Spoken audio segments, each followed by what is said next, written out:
in terms of diversity, there are many avenues that a museum has to look at, both in terms of the art it shows, the people who are staffed at the institution, and the audience. A lot of thought, I'm sure, has gone into your position now in all those ways, and the collection.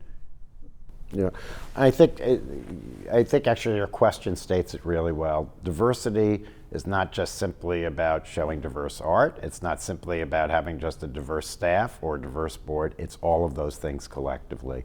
And we have been working on all of those things. We can always do a lot better in all of these things, but we have made a concerted effort over many years to collect the work of BIPOC artists. Our exhibition program is probably one of the most diverse in the country. It's not, I mean, you look at just what we have alone, and these are things scheduled long before. We have Julie Meritu about to open. We have the Kamoinge Collective up. We have Dawit Bey's photography show coming up. We had Jason Moran's. I mean, we've been... But also it's a staff. Yeah, and your old friend Lorna Simpson was the first show that the Whitney did when I came into the museum, and a show that I was really, committed to. So, I mean, so our commitments to diversity go back a ways, and it goes back even early, even into the early founding of the institution. There are different ways in which it does. It really happens in the 90s with David Ross, where there's a really big drive within the institution to open up the institution. I would say the best show I saw in a museum in the 90s, and maybe going longer than that, was Thelma Golden's Black Male show. Exactly. That show, which was not all the work by men, right, or black men. Right, exactly. Which, that's a show I'd love to see her do again, or to see the show again. I thought that was the most significant show I saw. It was one of the most important shows, I think, of the 20th century, honestly. I mean, but no one knows the show. Well, it's a little bit as they used to say about Woodstock. If everybody who claimed they were actually there was there, there would have been 10 million people and not a million. So why don't you redo the show? I think that, I don't know that we need to redo the show. I mean, in that I happen to believe there are new shows to be done that can address some of those kinds of issues, absolutely. But I would trace back, a real push for diversity within the institution to that generation. And I was a curator then, and Lisa Phillips was here, Elizabeth Sussman, Thelma was a curator, and David Ross, and I give him great credit because he started to open up the institution. And again, there were seeds of that going back in terms of what Mrs. Whitney was buying. There was always a fairly large representation of women because she herself was a woman artist. So the seeds of that, of the idea of not just white male, were there. And David opened the doors up, and I think that it's been, pretty consistently growing, and we've done even further than that. But what we're paying much more attention to Latinx artists. We had not paid so much attention. We have a wonderful curator, Marcela Guerrero, our first Latinx curator, who's doing fantastic work. We've really done very little with indigenous artists, and we actually have a working group on staff for dealing with indigenous artists within the collection within a modernist idiom. We've been working on board diversity. We actually have our first new standing committee on the board, first standing committee created in maybe 2 decades, devoted to E&I, completely board run. Our board, our numbers of diverse board members is increasing, and that's critical. Our staff is fairly diverse and becoming more and more diverse. We have had an E&I committee for 4 or 5 years already, long before a lot of the recent things. So, we're working on all fronts, and I think the fundamental thing is the collection, because the collection's your base. I think it's interesting because for years the impetus was for the Whitney Museum of American Art to look outside of America. Yes. And now it sounds to me that you said, wait a second, instead of looking out, let's look inward. What does it mean to be an American? What does it mean to be American art?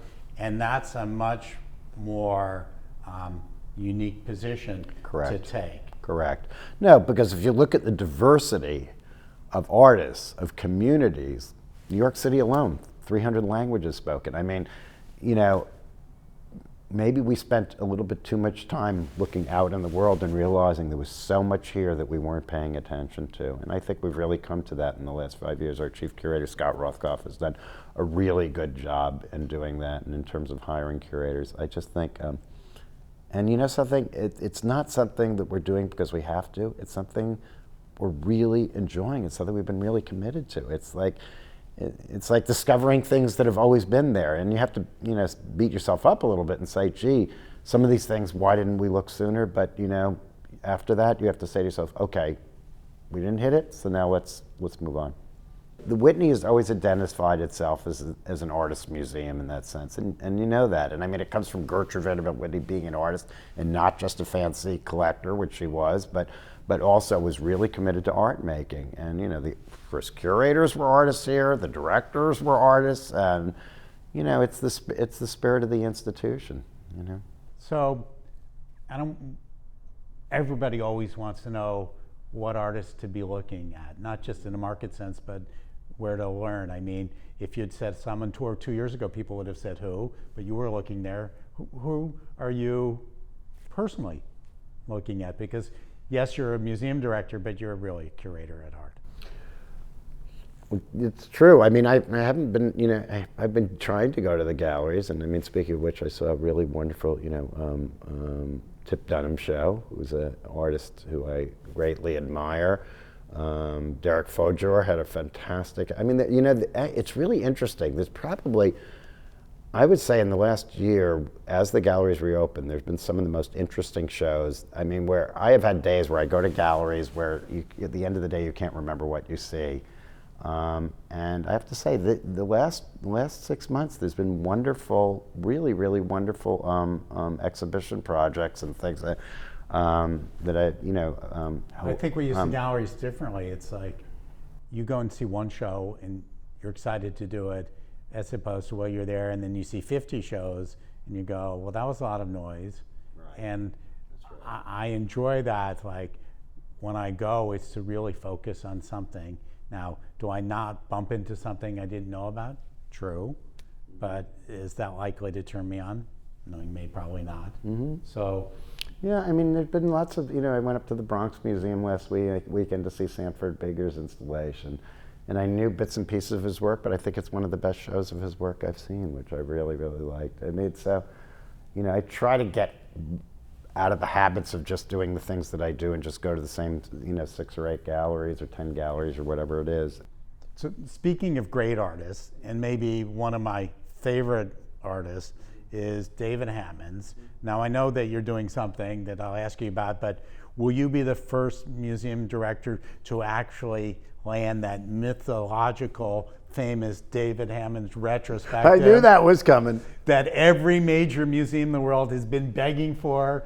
I won't ask and I won't tell. You know, I think that the great pleasure, and I've only gotten to know David really since this project, and I can't say, the great thing about knowing David is you never really know David in a way, and this was a project that came up where when we were opening the new building, he was looking out at the waterfront here, and we were giving him a tour of the building, and I said to him, this is where Gordon Motta Clark did his famous pier cut, and like a week later, he sent this little drawing, which I had no idea what it was. And I sort of refer to it as the message in the bottle because it was totally quizzical. It just said, Monument to Gordon Motta Clark. It was a little drawing about that big of an outlined, a skeletal version, a ghost version of the pier shed that Gordon Motta Clark cut into an artwork in 1975.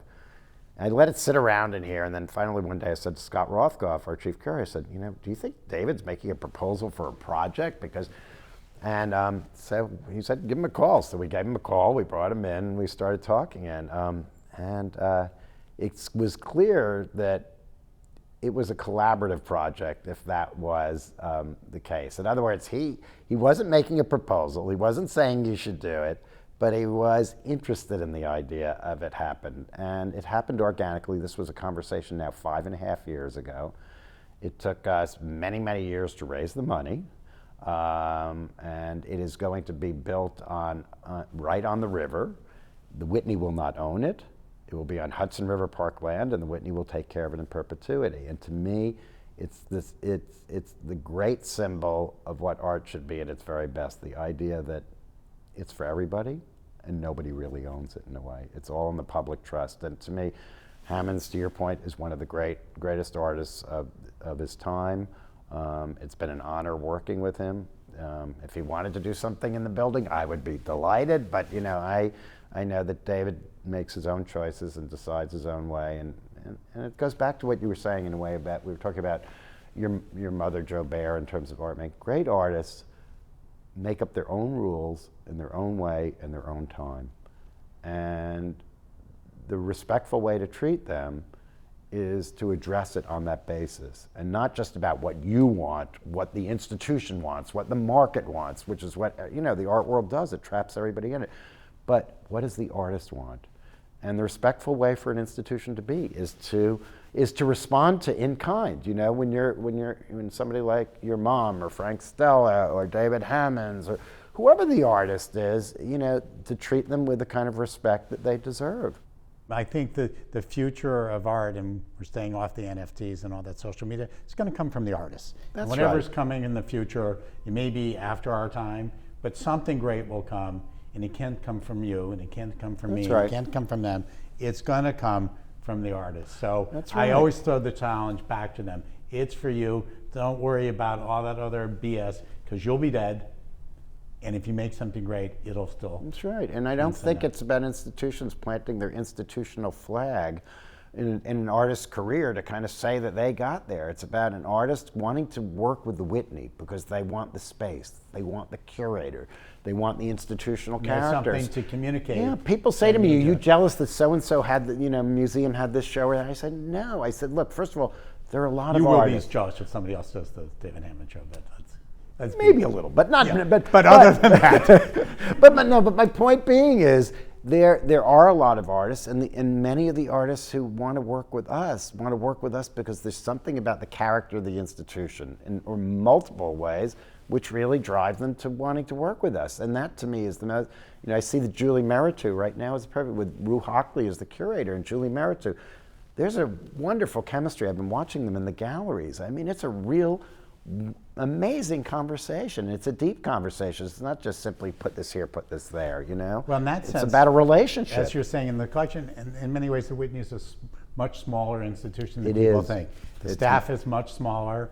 Collection is much smaller. Absolutely. It's much more mom and pop. It is. Than any of the other mega museums. No, I mean, I think that, you know, it's something that we really, I feel it's an important part of the ethos of the institution, is that it has a human quality to it, that it feels approachable. It's not an institution. It's hard, and as you get bigger, it gets more like that. We know that. But and having a history of directors who stay an appropriately long time, you know, not 50 years where you have founder issues, but not, you know, 3 years and churn it out and move on, Yes. has helped give the museum time to have many parallel identities. yeah, and that plus, you know, a commitment to community, because if people just jump from, and I mean not communities, artist communities, donor communities, neighborhood communities, you know, I mean, that takes a long time to build, you know. Look, you and I are the same age, and we know that, and we've built many communities in many different ways, and we've worked with them, you know, and those relationships get, you know, it's an accretion of things. It doesn't happen overnight, you know.